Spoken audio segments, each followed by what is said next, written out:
Ladies and gentlemen, the President of the United States.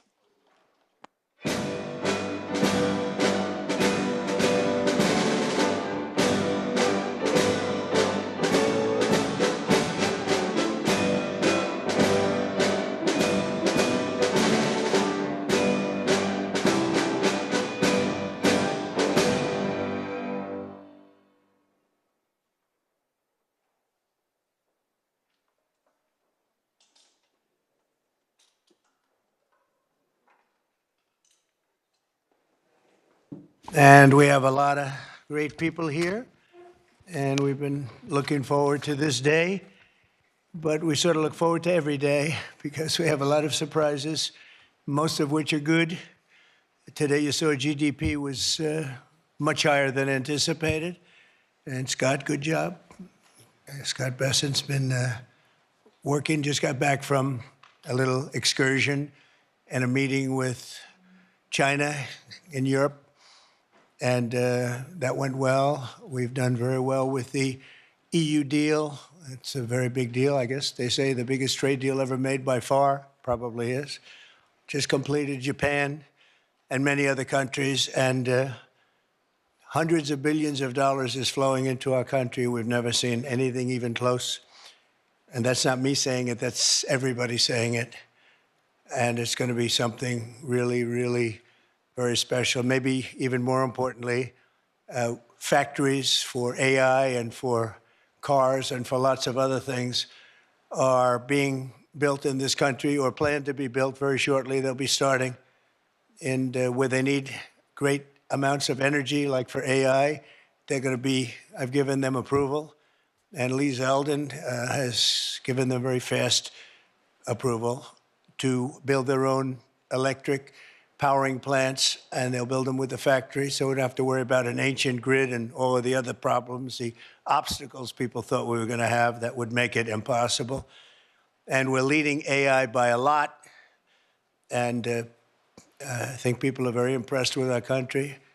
As they said, the King of Saudi Arabia and various leaders, and just about every leader I can even imagine. We were in the Middle East and Qatar, UAE, Saudi Arabia, they said, 1 year ago, your country was dead, and today you have the hottest country anywhere in the world, and that's true. So I congratulate everybody in the room that's helped, but we're doing a good job together. I'd like to begin by saying a few words about the unbelievable kind of numbers that we've been putting up. And as I said, the number of 3%, the pace, in the second quarter, we smashed all expectations. They thought it would be maybe a little bit less than 2, and it was 3, a little bit more than 3. Consumer spending is up. Business investment is way up. Domestic manufacturing is way up. Real disposable family income is up, and personal savings are up. Other than that, we're not doing so great. We have the hottest country, and I'll tell you, it's a great. We're having a lot of fun with it. At the same time, we dramatically slashed government spending for the second quarter in a row, down nearly 4%, which people were surprised at. We do a lot of cutting also. The private sector has boomed with nearly 600,000 jobs added, way above expectations, while we have reduced the federal workforce by 70,000 jobs. So these are private jobs that are coming back to our country. Federal jobs are being cut. Critics said that our tariffs would hurt the economy, but the data shows the exact opposite, and the exact opposite is happening. The U.S. Treasury has taken in $150 billion from tariffs, and we'll be adding about $200 billion next month for totals that nobody's ever seen before, frankly. And foreign imports were down 30% in the second quarter, while the domestic auto production surged by a stunning 36%. How about that number, Dr. Oz? Right? That's good. That's good. We want to do that with your patients, too. We'll have a very healthy, we're going to have a very healthy country. At the same time, inflation continues to fall faster than expectations, and for the fifth consecutive month, core inflation was lower than predicted substantially. This is truly the dawn of the golden age of America. That's what we're in. We want to keep it that way. This afternoon, we're gathered to announce another historic victory for the American people, very important one. Today, the dream of easily transportable electronic medical records finally becomes a reality. I want to thank Secretary Scott Bessent, Robert F. Kennedy Jr. for joining us, as well as Administrator of the Centers for Medicine and Medicaid Services, Dr. Mehmet Oz, all friends of mine, White House AI and crypto czar David Sachs, and Acting Administrator of DOJ, Amy Gleason, all here. And we have various great senators here, Senator Round, Senator Cassidy, thank you very much for being here and helping out. I also want to thank representatives from Apple, Google, Samsung, Amazon, OpenAI, Anthropic, Epic, Oracle, Athena, Health, Noom, and that's not a bad group of people. Wow. And they're the top people. We don't play games. You know, when you invite people to the White House, the top ones, that's a big net worth sitting in this room right now. Boy, oh boy, we better make sure the room is nice and safe. It's half the net worth of our country. I'm also grateful to be joined by numerous congressmen. I'm not going to name you if you don't mind. I'll probably never get their vote again, but it's too many. Thank you very much for being here. The Congress has been great. Senators have been great, and the congressmen and women have been great. We just passed the most important, I think, look, I can't say most important, but certainly one of the most, but the most consequential and the largest bill in the history of Congress. And I call it the great, big, beautiful bill. We call it different names, but it all means the same thing. For decades, America's healthcare networks have been overdue for a high-tech upgrade, and that's what we're doing. The existing systems are often slow, costly, and incompatible with one another. But with today's announcement, we take a major step to bring healthcare into the digital age, something that is absolutely vital. You got to do it. Moving from clipboards and fax machines into a new era of convenience, profitability, and speed, and frankly, better health for people. Under the leadership of Administrator Oz, we're officially launching the CMS Digital Health Tech Ecosystem to give healthcare providers, insurers, and software companies the tools they need to empower Americans with a 21st century experience on health. The key breakthrough we've made is getting many of the biggest names in the healthcare and technology to agree to industry-wide standards for electronic medical records. All of those great companies that you just heard have gotten together with this group of very brilliant people. I don't know who's more brilliant, them or them. I don't know. Could be them. I hate to tell you. It could very well be them. But I don't know. I'm going to take my team. But the key breakthrough we've made is getting many of the biggest names in healthcare and technology to agree to that those standards of electronic medical records that we talk about and you've heard about for so many years, and now it's happening. This will allow patients to easily transmit information from one doctor to another, even if they're different networks and using different record-keeping systems. No matter what system they use, they're all transferable.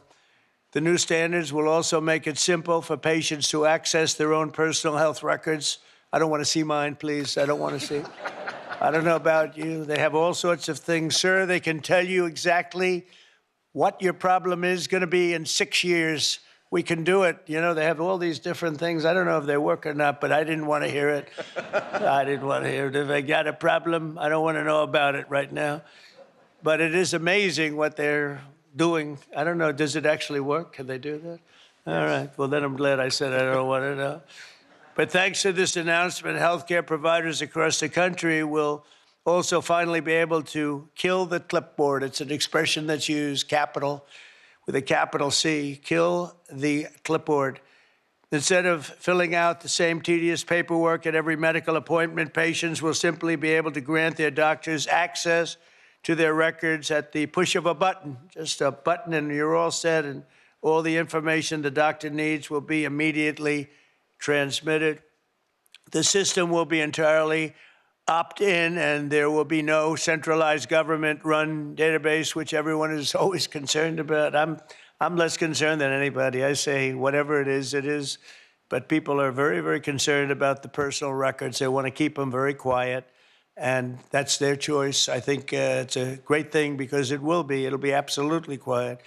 Instead, doctors and patients will always remain in control. The benefits to millions of Americans will be enormous. We will save time, we will save money, and most importantly, we'll save lives. It's just going to make people live longer and be a lot healthier. I think that's really what you're looking to do. And now I'd like to ask Secretary Kennedy to say a few words, followed by David Sachs, Dr. Oz, and Amy Gleason. Thank you very much, everybody.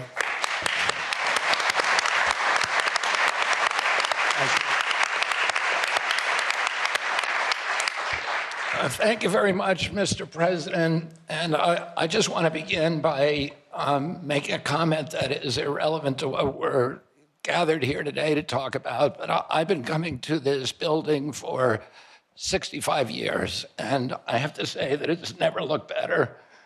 I've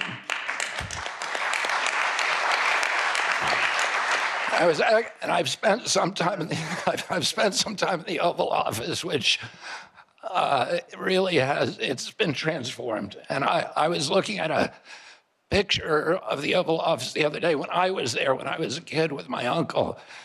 And, you know, it's always extraordinary to go into that sacred space.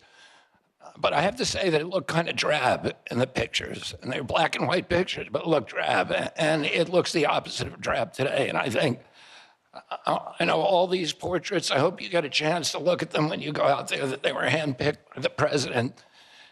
And many of them hijacked from other agencies that were trying to keep them. But I mean, you know, my uncle, my aunt, Jackie, who were deeply committed to design, to beauty, and who understood that it's important to have our public buildings be beautiful because it inspires us, it elevates the human spirit. It's one of the, it is a template, and it's an example, an exemplar for democracy, the releasing through freedoms of the creativity of the human spirit.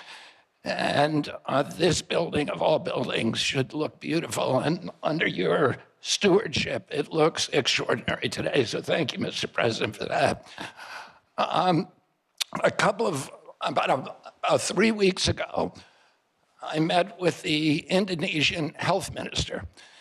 And Indonesia today is regarded as the highest flourishing nation on earth. Since 1990, it has increased the lifespan of its women by 8 years, of its men by 9 years. There's no country that has a record like that.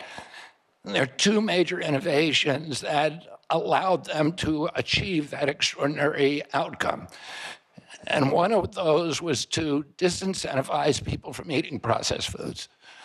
Oh, you are paid not to eat processed foods, and you are penalized for eating processed foods. The other innovation that really transformed Indonesia was allowing people control of their individual health records. He showed me the app that they use that everybody in Indonesia has. And it shows your height, your weight, your blood type, your BMI, your cardiac markers, your diabetes markers, your cholesterol, and any kind of individualized treatments that you had. So if you go to a doctor in another town, he doesn't do what we have to do here, which is to sit there with a clipboard and a fax machine in order to get your health records. It's available, and it allows them to give better treatment. It also allows you to make better choices over your life. And there's other apps like Yucca in Indonesia that allow you to choose good foods when you go to the grocery store. So you can turn your app on your phone and you can get full information of those foods. Well, now if you have your medical records, you can get personalized advice. And that app will also give you advice about a better alternative. So we're going to be able to, we met, Dr. Oz and I met with the former Prime Minister Rudd of Australia just before, just after the election during the transition phase. And he, after his retirement as Prime Minister, he ran a commission to reorganize the Australian health system, and they revolutionized it, and they vastly improved health in Australia. And he said the single thing that he did that was most important to that transformation was the transparency that occurs when people control their own health records. Because it gives people the choice over their own health decisions and over their own lives, and it gives them a sense of responsibility and allows them to measure the interventions if they change their diet, if they change their exercise. It can show you how many steps you took today.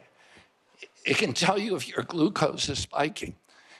And all of that information will now be available to American citizens.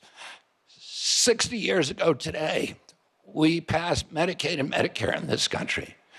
And we have 60 CEOs in this room of these extraordinary companies, some of which the president just mentioned, that have all agreed voluntarily to start sharing information. President Trump, during his first term, passed the interoperability rule. And it was intended to do this for 20 years. The federal government has been trying to do this. Everybody recognizes it's absolutely critical innovation for us advancing the health of American citizens, to give them responsibility and to give them control over their own healthcare choices. And unfortunately, you ran out of time the last time around. President Trump gave us instructions that he wanted this to happen within 6 months. We barely made it under the wire thanks to Dr. Oz's leadership. And within 6 months, every American's going to be doing it thanks to the cooperation of the corporate leaders in this room. You know, about 3 months ago, I met with the food executives, and I asked them to voluntarily come forward and get rid of food dyes, of the 9 synthetic petroleum dyes. And this is something, again, the government, Democrats and Republicans have been trying to do for 20 years. And the industry came forward, and now 40% of the food industry in this country has taken the pledge to remove food dyes from all of their foods. That happened because of your leadership, Mr. President.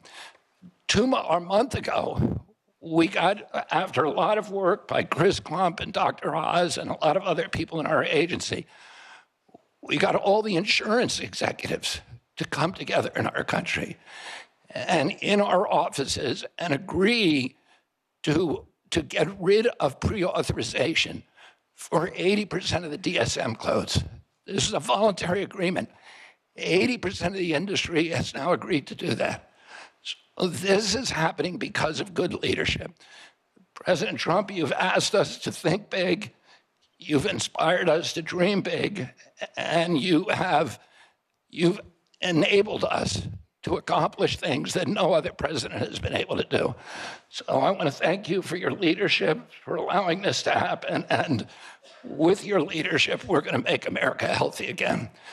Now I want to introduce my friend, my colleague, the crypto czar, the acting administrator of DOGE, David Sachs.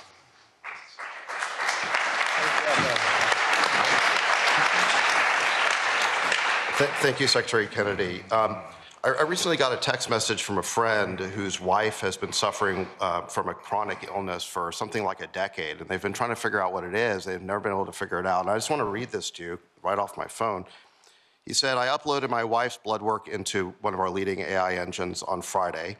It essentially diagnosed her as having a rare genetic defect that causes bone marrow failure. It's caused every single thing that's happened to her. She has every single symptom. It started at exactly the same age of presentation. It's 10 people out of 1 million. There's absolutely no way this is not it. So wow, it's really an incredible example of what AI is already able to do just today, and we're just getting started.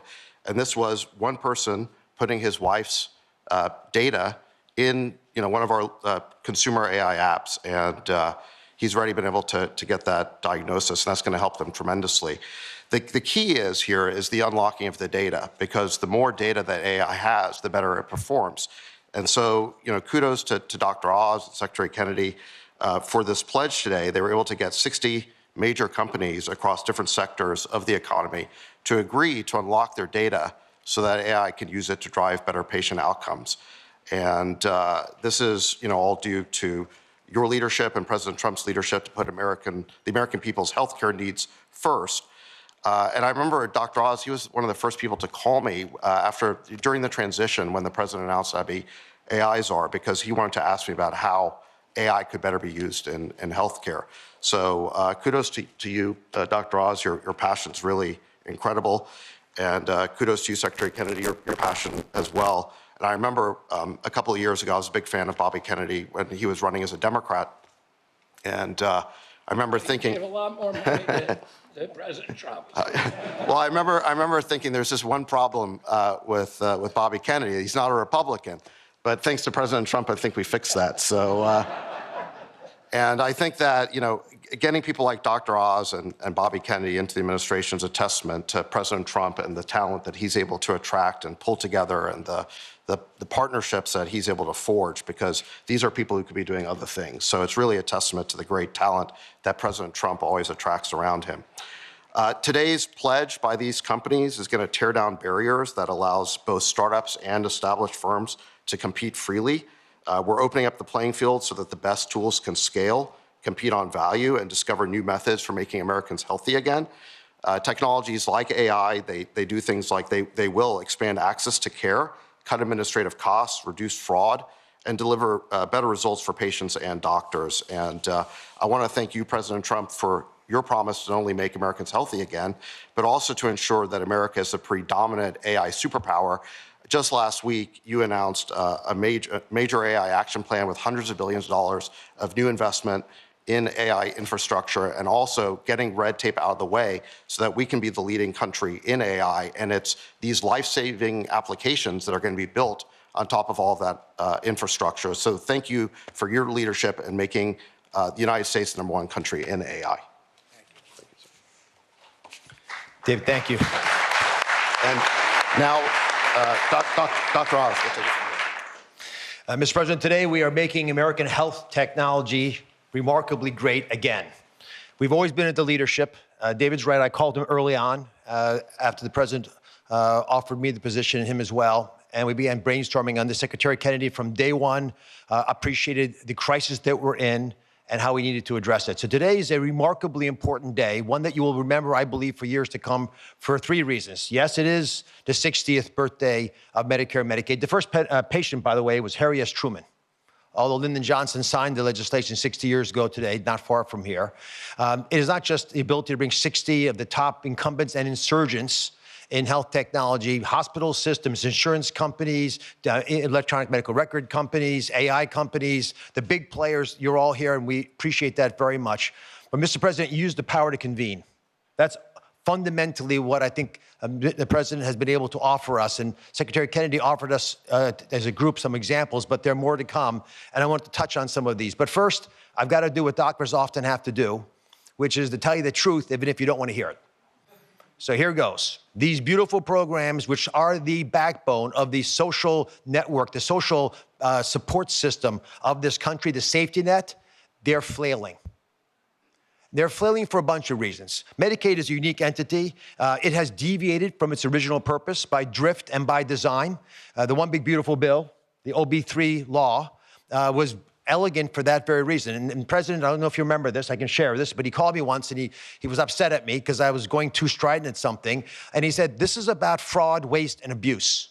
That's what we're interested in doing. And that's exactly what the One Big Beautiful Bill accomplished. And it especially did it to save Medicaid by putting $200 billion more into it and allocating funds very specifically to use to support rural America. And primarily, some of that money will be used to support digital infrastructure, which is terribly lacking in many parts of the country.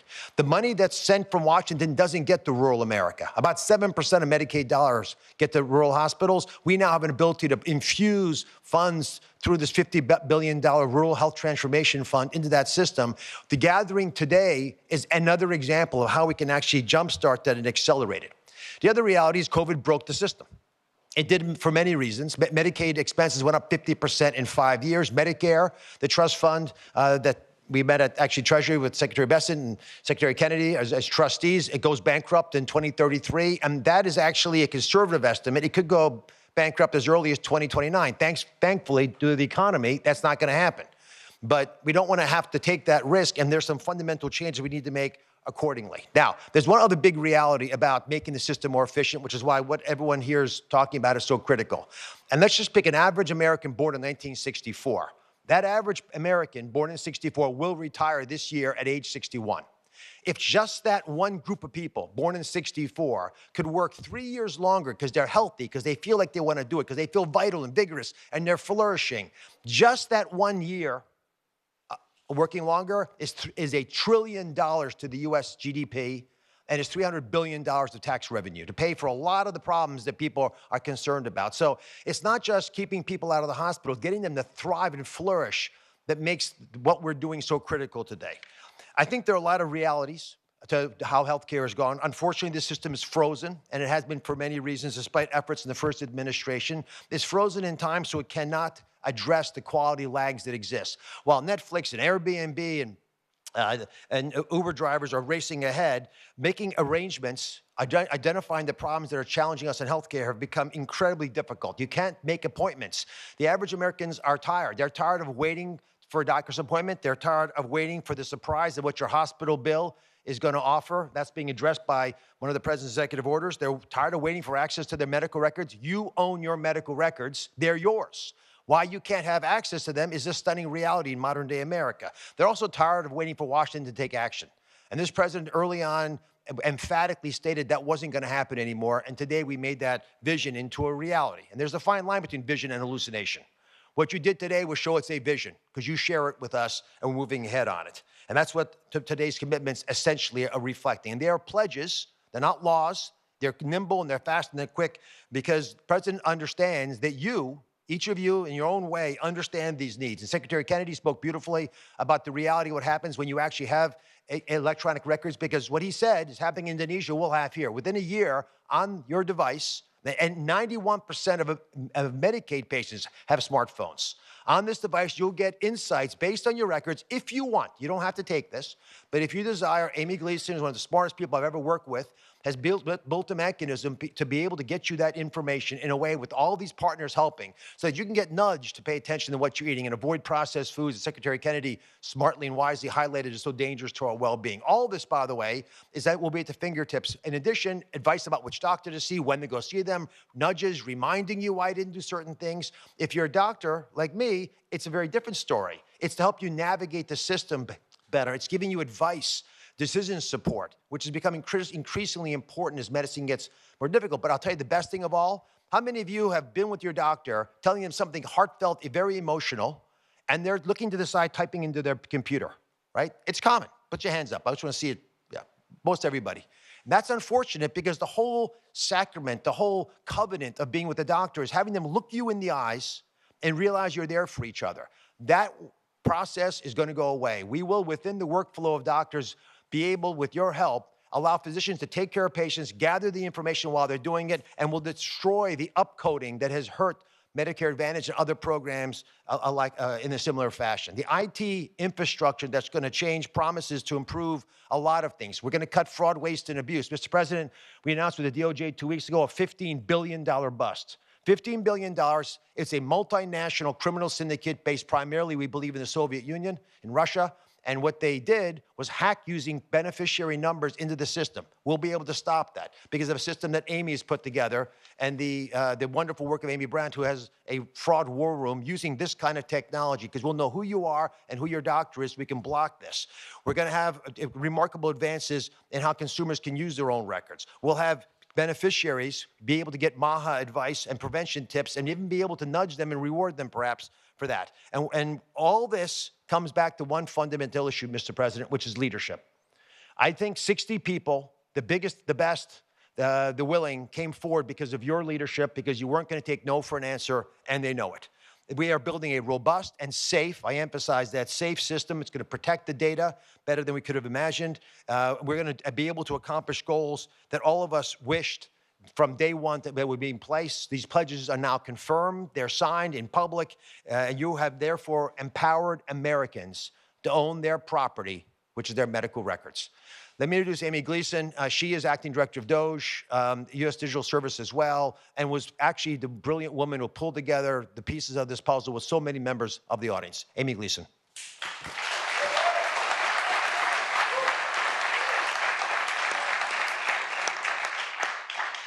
Good afternoon.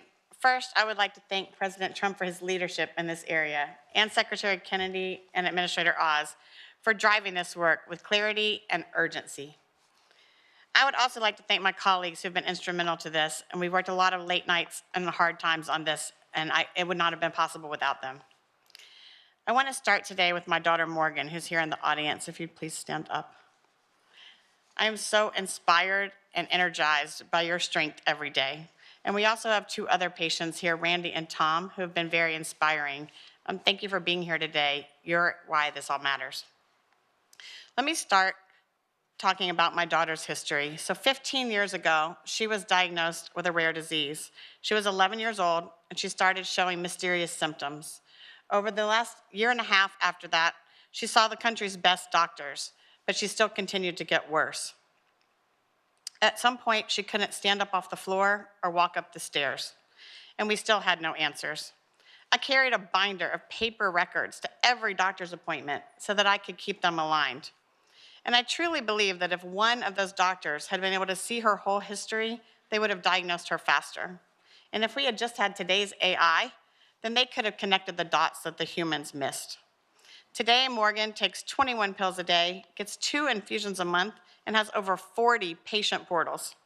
Her disease is very rare, but her experience is very common. And that is what we're here to fix today.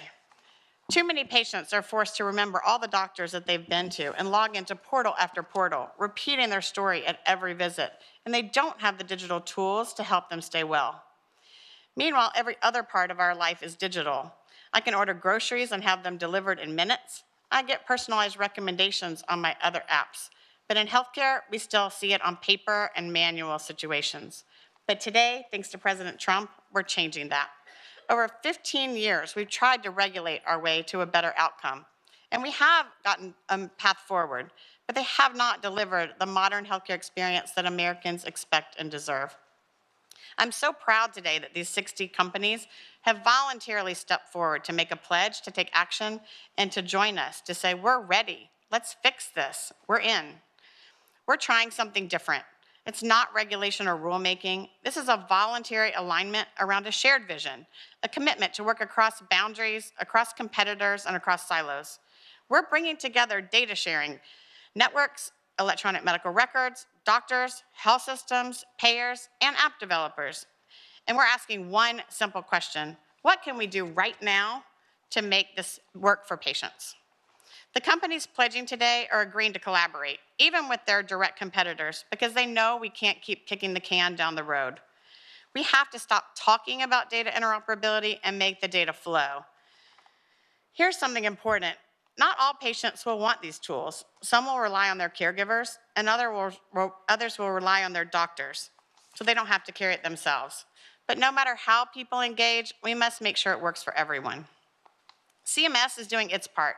We're clearing the path for innovation by building the long overdue National Provider Directory, a kind of digital map for healthcare that connects systems in real time and helps patients get more coordinated care. We're also modernizing Medicare.gov to feel more seamless and smart like other apps we use. But the government can't do this and shouldn't do it alone. These tools we need to make daily decisions must come from the private sector, and that's why this is so important. So let me tell you what this might look like after our collaborative effort.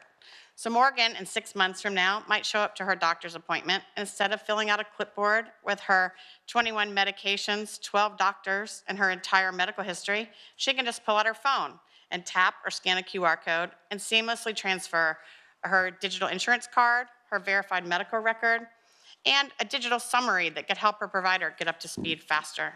We call this kill the clipboard, as President Trump said. After the visit, Morgan opens her AI assistant, a tool that she has authorized to access her records, and asks, what did the doctor say today? What did these results mean? What should I watch for now? And the assistant responds using her actual health history, explains her care plan in plain language, helps her track her symptoms, and even schedules follow-up visits if she needs them. And lastly, she has a new favorite app that helps her manage her chronic conditions. Because for years, Morgan has said what other patients say, I only see a doctor a few days a year, but I live with this disease every day. Today, we're starting with apps that can support patients 24 hours a day from anywhere in the world. They don't replace doctors, they just fill in the gap between visits so that care is continuous and not episodic. So what makes this effort different? Today, we have all these apps that want to provide these services, but they can't get the data because it is so hard for patients to access their records. But today, we have 18 network companies who are here pledging to fix the infrastructure that makes this possible. They're doing this through modern data sharing networks that removes the burden on patients and providers and makes it available in real time using modern identity, just like when you check in at the airport. These honor patient privacy and transparency, and most importantly, it's a movement to work together to remove the friction that's holding us back. Because access to information shouldn't be a luxury, it should be a standard. So for all the Morgans out there, come join this movement with us at cms.gov. Let's kill the clipboard and axe the facts. Let's help make health tech great again. Or in this case, maybe it's for the first time. Thank you, President Trump.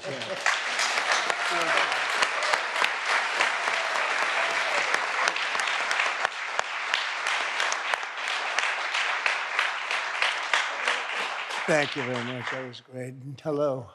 You look very, very healthy to me. You look really great.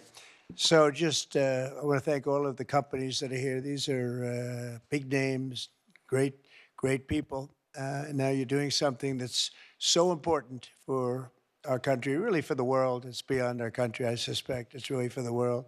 So just keep it up. And you've hit new highs almost virtually every day for the last few months.